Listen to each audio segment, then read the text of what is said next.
नमस्कार दोस्तों, sugar patient kitchen में आपका हार्दिक स्वागत है। दोस्तों, अगर आप डायबिटीज के मरीज हैं तो आप के लिए जिस तरह का आप खान पान रखते हैं, मोस्टली आप जिस आटे की रोटियां खाते हैं वो आपको बहुत मायना रखता है, बहुत महत्व रखता है आपके जीवन में कि आप रोटी किस चीज की खाते हैं। क्योंकि चावल वगैरह तो खाने ज्यादातर कम ही होते हैं, कम खा सकते हैं। और अगर आप चावल खाते भी हैं तो कहा जाता है कि आप एक रोटी कम कर दीजिए, यानी कि अगर आप रोटी खाने वाले क्षेत्र से हैं तो आप रोटी ही खाएंगे। लेकिन रोटी भी किस तरह की खाएं, किस तरह से आटा बनाएं, ये हमारे लिए एक बड़ा प्रश्न होता है। केवल गेहूं के आटे की अगर हम रोटी बनाते हैं तो गेहूं में ग्लूटेन बहुत होता है। इसकी वजह से इसका में कार्ब की भी मात्रा ज्यादा होती है और ग्लूटेन की वजह से हमारी ग्लूकोज भी इसमें ज्यादा होता है और इसमें हमारी डायबिटीज भी बहुत ज्यादा बढ़ती है।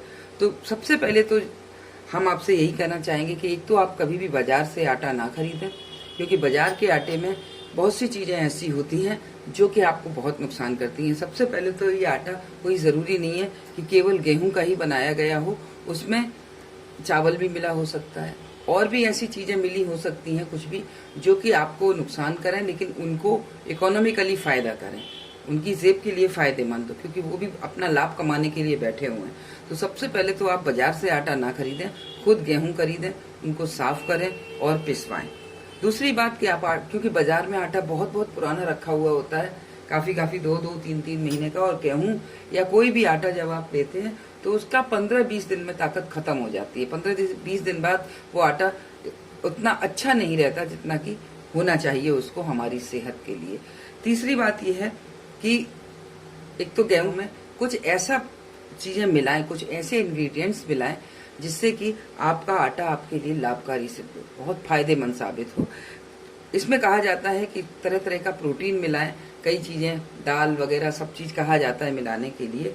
तो प्रोटीन दोस्तों गेहूं में भी होता है, आप जो भी अनाज खाते हैं उसमें ज्यादातर प्रोटीन होता है।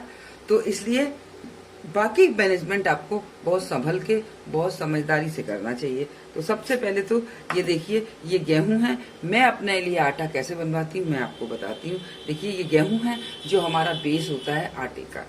दूसरा है ये जौ। जौ में बहुत हैवी मात्रा में फाइबर पाया जाता है और कार्ब इसमें बहुत कम होता है, ग्लूटेन भी इसमें नहीं के बराबर होता है। तो इसलिए ये बहुत फायदेमंद सिद्ध होता है डायबिटीज के मरीजों के लिए। और फिर ये है हमारे पास चना। ये देशी चना है दोस्तों, ये बहुत फायदा करता है। वैसे भी जो चीज देशी होती है वो हमारे हिसाब से, हमारे वातावरण के हिसाब से बनी हुई होती है, तो वो हमारे लिए बहुत फायदेमंद होती है। आटा मोटा पिसवाएं। अब जनरली आपको मल्टीग्रेन आटे की सलाह दी जाती है, वो मैं आपको इसलिए मना करूंगी कि आपके लिए ये काफी मल्टीग्रेन हो गया। 3 ग्रेन तो इसमें हो ही गए। बाकी आप इसमें क्या मिला सकते हैं मल्टीग्रेन में? आप मूंग की दाल आपको मिलाने के लिए कहा जाता है और सोयाबीन मिलाने के लिए कहा जाता है। दोस्तों, फिर क्या होता है, इसमें बहुत ज्यादा प्रोटीन हो जाता है। लेकिन अगर आपके डाइटिशियन ने आपसे कहा है, मैं आपसे बार बार इस बात को रिकमेंड करती हूँ कि अगर आपको डायबिटीज है तो आप डाइटिशियन के पास एक बार जरूर जाएं और उनसे पूछें कि आपको कितनी मात्रा में प्रोटीन की जरूरत है। अगर आप अधिक मात्रा में प्रोटीन लेंगे तो आपको मैंने एक दो बार और भी बताया है कि फिर आपका यूरिक एसिड बढ़ जाता है, और आप यूरिक एसिड बढ़ जाने के कारण आपकी कमर में दर्द रहने लगता है, आपके जोड़ों में दर्द होने लगता है। इस तरह की आप कई सी बीमारियों से घिर जाते हैं और अंततः आपकी किडनी की पथरी भी हो सकती है यूरिक एसिड बढ़ा होने के कारण, और आपकी किडनी खराब भी हो सकती है। तो और दूसरा सबसे बड़ी बात यह कि जब आप सारा आटा दाल वाल मिला लेते हैं तो उसमें आटे में भी एक दाल की खुशबू हो जाती है। फिर क्या होता है कि दाल, आपको हर समय ऐसा लगता है कि मैंने दाल खाई है। तो इसलिए आप दालें घर पे बनाएं, हर दिन बदल के दाल बनाएं। दालों में बहुत मात्रा में प्रोटीन होता है और दाल जरूरी भी है खाना, इसमें हमें भरपूर मात्रा में प्रोटीन मिलता है। अगर इसमें से कहीं से प्रोटीन रह जाता है तो हमें दालों से वो प्रोटीन प्राप्त हो जाता है। लेकिन आप दालें घर पे बनाएं, तरह तरह की दालें बनाएं, हर दिन एक नया स्वाद बनाएं, ताकि आप एक ही तरह की मल्टीग्रेन आटा खा के बोर ना हो। और साथ ही साथ जब आप दालें या सोयाबीन उसमें मिला देते हैं तो वो आटा जल्दी, उसमें कीड़े भी पड़ जाते हैं, कीड़े बन जाते हैं। तो इसलिए आप जो भी इस तरह से आप आटा बनवा लें और जो भी दालें आप खाना चाहते हैं उनको आप रोजाना घर में आप बदल बदल के खाएं। और अगर आप रोज नहीं खाते तो कम से कम हफ्ते में 2 बार आप जरूर दाल खाएं, तो उससे आपका शुगर कंट्रोल रहेगा।